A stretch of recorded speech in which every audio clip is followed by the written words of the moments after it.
Acha tuongelele mambo ya Ricky G. Yes. Joining us in studios now none other than Jarvis Big Gumbo. Mwenyewe. He's your design mtu wangu wa power political analyst hapa hivi. Karibu sana. Atuambie jana zilikuwa theatrics. Circus.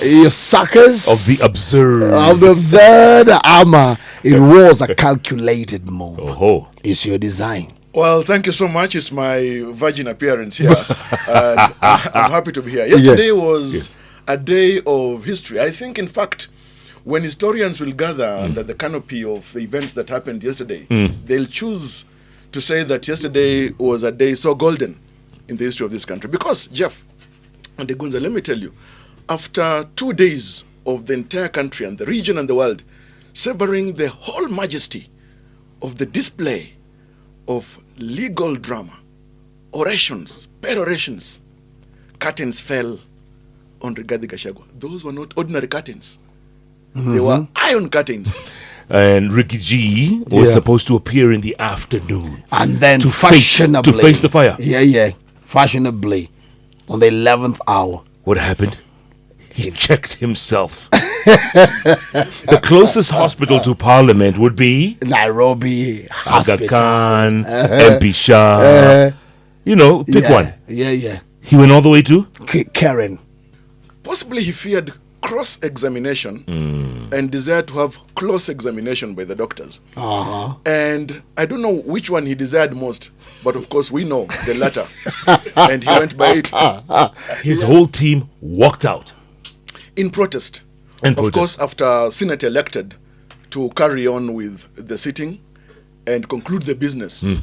Of course, when you look at it, you appreciate the import and the wisdom of the Senate Speaker when he beseeched the attention of the senators that can they consider the supplementary motion and vary the sitting to Saturday to have it gazetted as a special sitting for purposes of concluding the business, because Saturday was the capping of the 10-day period days, the Senate is supposed to conduct its business. Senators had other thoughts. That when it's the day of the guillotine, the torture chambers could not actually have the fire frozen, even just for an hour alone. But beyond that, I think it's also probable that the legal team of Rigathi Gachagua was thinking about how to flesh up the amended petitions that they are likely to provide in court or file the week ahead of us. Because if you are condemned and heard, then the procedural mechanism under the rules of the doctrine of social justice becomes a critical issue where the court needs to sink its teeth in. Yeah. He was not heard. And he was not represented. Article 145 speaks with regard to impeachment of the deputy president will be varied accordingly. Yeah. The issue, of course, about the impeachment of the deputy president is Article 150. Now, the issue here is, what is the operational definition of the term heard? The president or the deputy president will be heard. Does this being heard necessarily mean you speaking out orally heard? Does the issue of written submissions and affidavits constitute part of being heard because they are your own statements? So, Rigathi Gachagua has been heard, but he may not have been heard in full by way of oral submissions and by way of the cross-examination that was supposed to take place. Look at it this way, that the written submissions, the affidavits, and witnesses that would be availed by the Rigathi Gachagua team and the attorneys, all constitute part of the evidence they availed to the Senate. Cross-examination is a question of just fact-finding, whether, first of all, you are standing by your statements, your affidavit, and whether there are any emerging variations by your initial statements. So it's a question of just cross-checking. Oral submissions do not constitute the entire evidence of your person in circumstances such as Rigathi Gachagua was to face yesterday. Tell me something, if he had showed up for that, would it have been ugly? Well, I think it would have been slightly uglier because of the manner of skinning that would have happened. Remember, even Senior Counsel James Orengo indicated on record yesterday, I was looking forward to cross-examine the deputy president. Now, these are the situations of the embarrassment, if you may want to picture it. First, This is Deputy President of the Republic of Kenya, second in command. Yeah. Number 2. Being cross-examined by people that he considers junior to him. A member of parliament, for example, senior counsel Otienda Amolo, governor, senior counsel James Orengo, and the slate of other attorneys would have chosen to cross-examine him. Yet you are high there as deputy president. So that was the first state of embarrassment that I think he wanted to avoid. Secondly, there are possibly 2 particular areas that they would have zeroed in. The issue to do with the late brother's will, and the evidence adduced by the ESCC. Those particular things would have left slightly a bad taste in the mouth. But primarily, cross-examination is not a walk in the park. In fact, it's a walk in hell. Because the previous day, you remember what happened to even Mutuse. Yeah. And with the tactics and skill that is deployed usually in cross-examination, you imagine Rigathi Gachagua being held by the jugular by these 2 experienced, celebrated legal minds in the field. Yeah. It would have been just a day for history as well. But he is a truthful man. He is a truth and a skillful one. Well, for the first time, we saw with our own eyes that actually a Mau Mau fighter could develop cold feet. Son of Mau Mau developed cold feet. So, okay, the question is, first of all, like you were saying, was this democracy at work yesterday? Did we see democracy at work? We stretched and we keep on testing the Constitution, the elastic limits of our Constitution. Remember, far too many articles within our Constitution remain untested hitherto. And so, being a constitutional democracy, we followed the dictates and the edicts of the Constitution. And that's why the National Assembly did its work, conveyed the results to the Senate. Yeah. The Senate commenced its work, guided by the edicts of the Constitution. The Constitution of Kenya 2010 is not a suggestion. We know that. And because of the sanctity of the worth of the paper upon which our law of the land, prime law of the land is written, we even today, were it not, Jeff, because of the guidelines and the framework of the Constitution, today would be seeing rivers of blood across various parts of Kenya, people fighting for power. Sudan has not known any peace because people pushing, jostling for positions and control of power. Were it not for the Constitution, today would be seeing some other men and women drinking from the rivers of blood across the country. And so what next? Yeah, what next is the question. A few things. You know, people have been mesmerized by the speed at which we have witnessed things happening.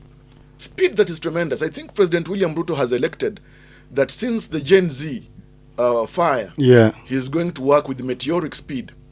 And we have seen his administration working with speed. We have seen how National Assembly has worked with speed. We have seen how Senate has worked with speed. Sticking to that kind of speed, I do anticipate, as you ask what next, today, perhaps before sundown, which will be too late, we are likely to have the DP nominee. Remember that the president has got 14 days. Of the 14 days, he can choose to use the first day. He's likely to choose it. Parliament has got 60 days to consider the DP nominee. It can choose to use the first day or the 59th day or the 60th day. Yeah. Given the interest and the speed with which the parliamentarians have demonstrated that actually they can work, that they are very laborious, I can imagine that if the name is submitted today, chances are that also today, Parliament will do its work and close the file. But Jarvis, that sounds so scripted.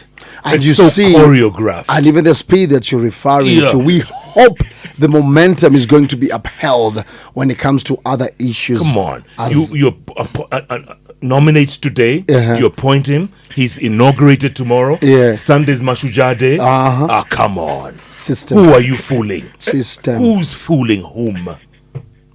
Who's fooling? Whom? See who's fooling who. Jarvis, this seems so choreographed. Well, of course, politics is always a game of choreography. Politics, like Shakespeare would put it, cannot work without a script. And that's why we are seeing the unfolding of the entire script. Look, as a matter of fact, if you do not make critical, swift moves on the chessboard, your opposite number will do. Right. And that's why we are seeing, as Jeff says, that this is so choreographed, so scripted. Who will go to an election without a plan? Everybody does. This administration is for President William Ruto. Whatever he does with it, history will remember him. And so, whoever he even chooses as deputy president, it is up to him. You see, when you choose to sit on call, it is you who will endure the shame and the indignities of blisters. And that's what we've seen, for example, even with the issue of Rigathi Gachagua. Yeah. So whoever the president picks then as the next DP, still, just like the elephant with its tusks, it will bear the weight of the tusks. And he is the ultimate chess player, isn't he? Oh, yes. Oh, yes. And even the chessboard is his. He owns the chessboard. Exactly. At least for the moment, because the administration is his. Wow. Wow. Wow. Okay. Possible replacements. There are We have seen the short list. Yes, the list is there. Critical men and women, men that have got credentials, and women that the country has known for some time. No new name there. We have had Prime CS Musalia Mudavadi. That's right. I doubt that he may be settled on, but I think he's also a good fit. Very fine credentials. He served even as vice president for 3 months. Yeah. Oh, I thought it was 3 days. So, yes, Honorable Musalia Mudavadi, Prime CS. We have had other names in the short list. Yes, Professor Kithure Kindiki, a likely nominee. Likely. I think the stars could be smiling upon him from the look of things. But the question arises, what does the president want to do with the mountain? What does he want from the mountain? How will he manage the mountain between now and 2027? Then, of course, there have been other names, Honorable Governor Gladys Wanga, Honorable Governor Anne Waiguru, Honorable Governor Irungu Kangata. All that are people who are distinguished in their careers. Honorable Irungu Kangata, for instance, he has served as a councillor, he has served as an MP, he has served as a senator, now as governor. One thing that is curiously interesting about that gentleman is that with that entire kind of work history, there is no single ethical issue that has arisen, corruption case, etc. and whatnot, about that gentleman. He remains humble. You may think that he's subdued, but he has got a very good head on his shoulders. He switched on. Oh, yes, a good man. And look at what he's doing in his own county. In Muranga, yeah, he's doing very well. And even how he selected his cabinet, the CECs. Even took Professor Kiaria from the University of Nairobi, who had been a dean there, to be a CEC in his cabinet. A cabinet of brains. So I think he's a guy who also can make critical decisions. Remember Irungu Kangata wa Barua. Yes, Wabarua. He's very candid. You remember how he wrote to President Uhuru Kenyatta? Correct. How even in the past couple of weeks he has been writing, even to President William Ruto, through his articles in the papers. He is candid. And he's a guy that does not tremble at the knees when he has got an idea to share. So I think also is part of the leaders that are likely to be settled on. Jarvis, you left out the most, we call him the dark horse. The dark horse candidate. Yeah, the one and only. Baba. Honorable Raila Odinga. Yeah. Well, you see, unless he wants to demonstrate that he's particularly gluttonous about positions and opportunity, I doubt that it should serve the interest of honorable, distinguished, right, former prime minister. You know, look at all those titles. Honorable Raila Odinga. That one leg is stretching towards Addis and the other one is stretching towards Harambee Annex. Yes. How will he even settle there? I don't know how magical his muscles are in his feet that he can convince the entire region and moving around like a traditional dancer to woo the continent to vote for him, and then you lean back and say, hey, sorry, Mets. Wrong move. Now I want to go back and become a deputy president.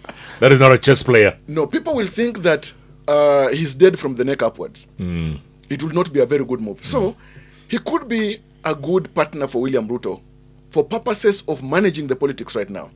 But in terms of being, a deputy president, I think that will be a very unruly horse to be picked, because already the horse is out of the stable.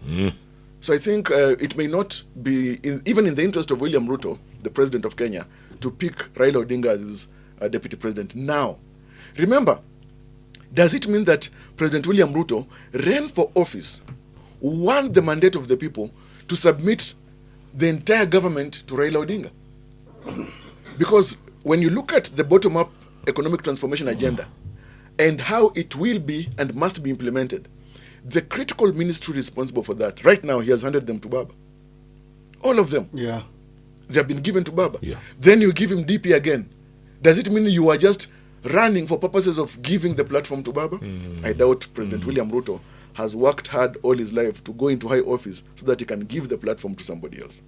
That would be absurd, eh? Inakuwa absurd. Sio. Your design. Lakini tutarudi murimani ama there is a likelihood that anaweza kaangalia the other side. Western ama. And maybe Western. Now question is what will be the risk involved? One thing that William Ruto, the president of Kenya, has succeeded is to dismember Gema, as it has been known traditionally. And that's why now we've seen the emerging issues and debate about Mount Kenya East, Mount Kenya West, etc. The mountain is no longer as homogeneous as it's been all the while historically. But for President William Ruto, I think right now, as you've seen Meru and Embu, now they are aligned. They are kowtowing towards the president. The mountain seems, and in the past couple of weeks and months, the mountain is not genuflecting towards president anymore. Question is, does Rigathi Gachagua have the war chest to sustain a war between now and 2027? Now that he's been impeached. Remember that by the move of the Senate, what it has communicated on record is that he is unworthy of holding public office by way of that impeachment. How will the mountain want to organize itself, and how will the president organize the mountain? The president cannot ignore the mountain. But remember that history of this country, even former President Moi ruled for quite some long time after moving away from the mountain. The last deputy president, I think, or vice president at the time was it Mwai Kibaki before he resigned? Correct. After that, well, Saitoti, of course, was technically a Kikuyu, wrapped in foil paper. Yes. But he moved to other regions. Yeah. So it's possible to govern without the Kikuyu. The issue is, do we want to play that kind of politics of Kikuyu against, or going to the elections of 2027 or 42 against one? I think that's the kind of sad politics that must not be entertained by any Kenyan, including the president. And so the president needs to do the issue of making sure that the country is cohesive. Get to reorganize, if need be, his cabinet, bring in some key members or even from the mountain. But as you look at the other reason why he has even picked former cabinet secretary Moses Kuria now to be his advisor on economic issues, tells you that the president is still very keen on managing the mountain. When you look at even the leader of majority, the head of budget and all that, there's still critical people from the mountain. And moving forward, I want to nearly predict that there's going to be critical cards on the chessboard by the president to make sure that, and actually now even after Mashujaa Day, maybe the following Sunday now, he may go for church service in Mount Kenya. It's possible. He may want to start making moves just to see how to start engaging. But there will still be some not so good taste in the mouth vile wanasema kwa ground. Mount Kenya. Between tofauti. Different. Let me ask you this. Ricky G cannot run for public office for another 10 years? Being removed from office by way of impeachment. The grounds of impeachment, one of them is violation of the Constitution, which, remember, on the 13th of September 2022, Rigathi Gachagua said I, Geoffrey Rigathi Gachagua, do swear to protect, defend the Constitution. And then he said, so help me God. I don't know whether God helped him to violate the Constitution. But by way of this violation, he's now unworthy. Remember the Maraga decision? Yeah. That's why recently, about 2 years ago, President William Ruto appointed former Kiambu Governor Waititu to the Nairobi Rivers Commission. And he was informed that you have violated the laws of the land by way of, it was improper for him to nominate Waititu. And that's why Waititu is no longer a commissioner in the Nairobi Rivers Commission. That's why even Sonko, against all odds, even if he wants, unless in his dreams, cannot run for public office right now. For 10 years, Yes. a period of, yes. And 10 years is not a short time in No. politics. No. If Rigathi is out of the cold for 10 years, look at how Kalonzo Musyoka is becoming nearly a traditional dancer in our politics. Has been out of power for far too long that he's likely to be just as useless as an appendix. It is there but not serving any critical purpose in our politics. You can remove it anytime. If Kalonzo Musyoka does not move anywhere in public office in the 2027 general election, I think people like Governor for Makueni, Mutula Kilonzo Jr., are people that are going to be taking up from 2032 onwards. Kalonzo Musyoka would have served his purpose and his ancestors will just be nearly beckoning. I was saying they want to waste. Yeah. Because they've been there ever since. Recycle. For each and every regime. Yeah. Yes. But what do you want to tell us right now? What do you want to tell us? What new? Will you bring on again? Yeah. So, but must we always, like, even going forward, and this one I'm setting it against the background of the protest that we just witnessed the other day, must we always, like, play our politics around the tribal lines? Ethnocentrism and ethnopolitics are very central to it. But interestingly, as the analogy goes, however much cats fight, there'll never be a shortage of kittens. When you look at how we keep on fighting in our politics, still we remain together, we look at each other as brothers and sisters, and our democracy becomes even stronger, even as we stretch that fabric. So it is a sad fact that our politics is organized around ethno-political interests and ethno-economic issues. But if we shall just get to manage to move beyond this, Kenya can actually be one of the best and most progressive democracies that can be admired ever. Still, we are being admired.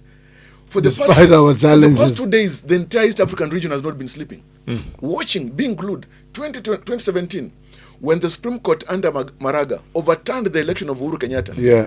A few weeks later, Malawi overturned and cited even our own overturning of the election. Yeah. So we are a good example on the continent. And even when the Gen Zs took to the street, Oh, yes. yeah, there was a spillover effect. Exactly. We saw what happened in Nigeria. Yeah. Ghana tried. Yeah. South Africa, they tried. Correct. In Uganda, we even saw some lads trying to walk in their birthday suits, trying to demonstrate against corruption, thanks to Gen Z in Kenya. So we are a good example on the continent. At the same time, Jarvis, you have to ask yourself, what is it about politics in Kenya? It's almost like a religion here. I mean, we eat, breathe, sleep, Yeah. talk. Yeah. Everything is politics. Sadly, I think there's no political country on earth that can beat Kenya. Today, if you are to have any headline, unless it's a business daily, that is not political in nature, I can assure you, chances are that those papers will not move. And that's now where we are. That the way we have been socialized is that politics is everything. Of course, politics is everything. But now, we are not matching our politics to the interests that we have under the social contract. When you read this book titled Why Presidents Fail, and the other book titled Why Nations Fail, you realize that the class or the political elites have got their interests, which many times they fashion to be our own interest for purposes of campaigns. After that, they go into their own interests. We know that. We see that every day. But we never ask the hard questions. Today, go to Luo Nyanza. A Luo will not ask Mbadi hard questions or Raila Odinga hard questions, even professionals, because they fear that if I ask these hard questions, I may miss a potential appointment in future. I cannot, if you're a Kikuyu, you cannot ask regarding Gachagua hard questions. Let me ask you, Jeff and Igunza. These 11 charges against Rigathi and 5 that have been settled on by the Senate. The issue is not political witch hunt, much as there are political issues therein. Any right-thinking Kenyan, would you be okay by even a single one of them? If you went to your house and you are told, or you hear that your house help took some 10,000 shillings that were in the drawer somewhere, will you be okay with that yourself? First of all, from that moment, you make a critical decision.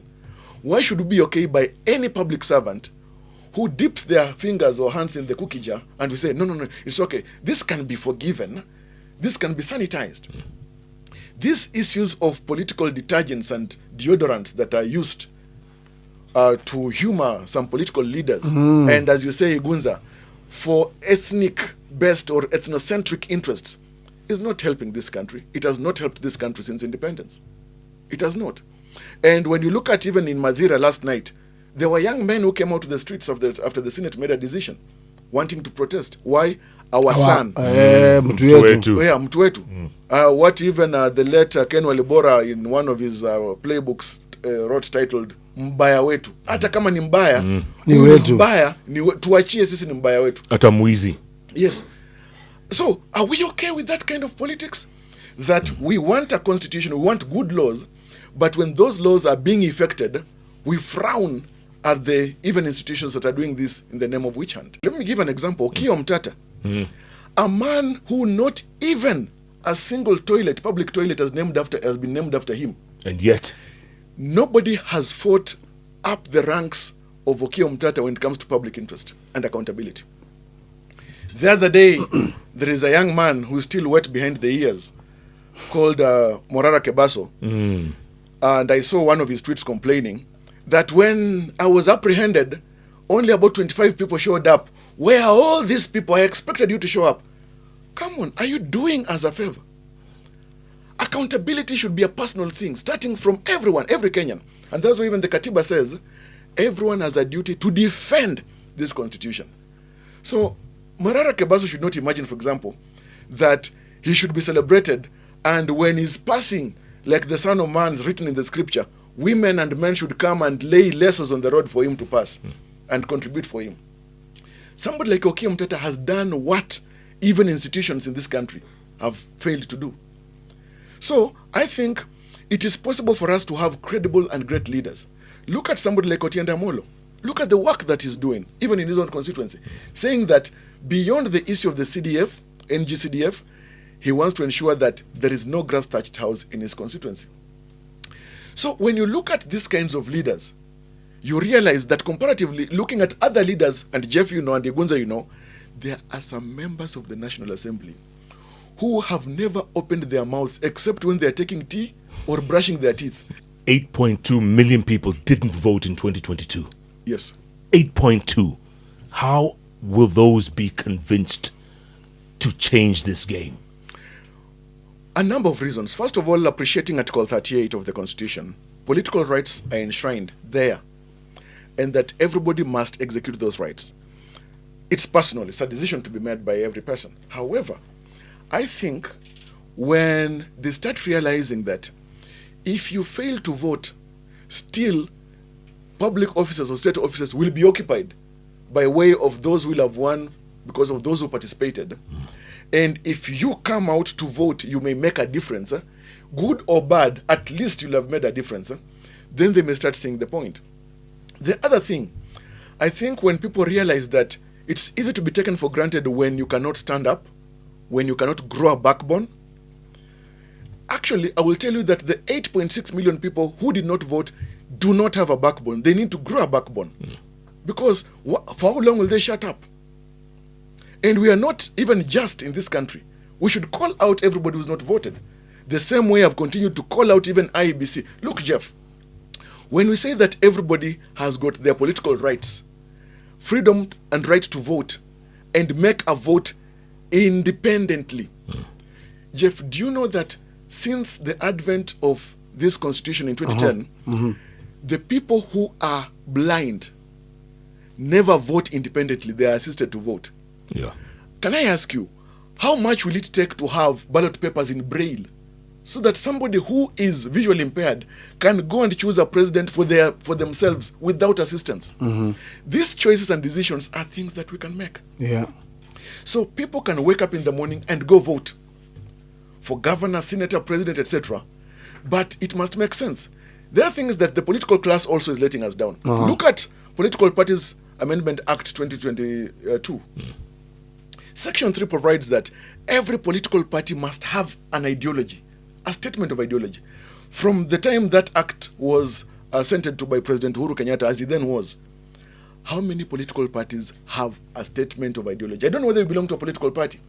Then I would ask you, what is your political party's ideology? Chances are, even the deputy party leader in a political party has no inkling of what the ideology is. Correct. So the thing is, we're taking things too lightly. But at political party level, remember that political parties are public institutions because they are financed. As long as they have got elected members, they are financed by the exchequer. That's why ODM has lasted so long. Yes, yet we are not demanding the best of ODM. We're not demanding the best of UDA. We're not demanding the best of Wiper. Kalonzo Musyoka thinks, for example, that Wiper belongs to the people of Tsekuru and he inherited it. He thinks it's own property. We need to make sure that these leaders realize that political parties are not personal. The founder syndrome also is part of the contributory factors killing political parties. So for the 8.6 million people that did not vote, I would tell them, get up, grow a backbone. This country is ours. You vote or you don't vote, the country will move forward by bad leaders. You vote, it will move forward by bad leaders or good leaders, depending on the decision, the choice that you make. Bottom line, is there hope? Well, I think anxiety is the mother of hope. And usually, I always say that from the mother of hope, we can suckle these teats with so much interest to get the nutrition of politics and progress. There is hope, depending on where you choose to stand. Do we have the hope to say that if you show me where to stand, I can move the earth? That thirst and that desire? How badly do you want to change this country? The same way you badly want to have a conversation had by the people, and you wake up Igunza, you wake up Jeff and the entire team and say, you know what, we are going to make it hot 96 times every single day. And you come to hot 96, we can make sure that we lose our temper and say, this time round, Kenya must be different, Kenya must move forward. Because of that hope, Kenya can become better. Come on, Mbaya. Mbaya.